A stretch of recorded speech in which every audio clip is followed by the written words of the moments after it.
मंत्री महोदय पृथ्वीराज हरिचंदन बैठक करी निर्देश देइथिले कि तुरंत 20 दिन भितर दुर्गा पूजा पूर्व भुवनेश्वर तथा राज्यर अन्यान्य सहर रास्ताघाट खालखमा को मरामती करने। दुर्गा पूजा आउ 7 दिन रहिला हेले खोद स्मार्ट सिटी भुवनेश्वर रे रास्ता अवस्था देखंतु। पुलिस डीसीपी ऑफिस पाख बाणी विहार छक रास्ता नहरकंटा पोलो पाख रास्ता देखंतु किभली म्यान होल बा मनुष्यकृत गर्त होइछि। इंजीनियर माने कौन करुछंती? मंत्री को आदेश को कौन पानीर गार भावुछंती?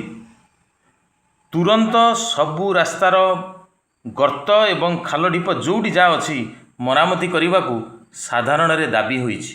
कारण आगु दुर्गा पूजा आसिले जनगहली रे लोकंकर अवस्था कौन हबो आपण माने थरे भाबिले। एभली खामख्याल जदि ऑफिसर माने करंती लोकंकर केवल गाड़ी मोटर जीवासिया बेले जीवन ही चली जीव धक्कारे। कारण अजणाते जदि वर्षा रागी रहे और खाल ढीपरे गाड़ी पड़े कौन हम आपण माने कहतु।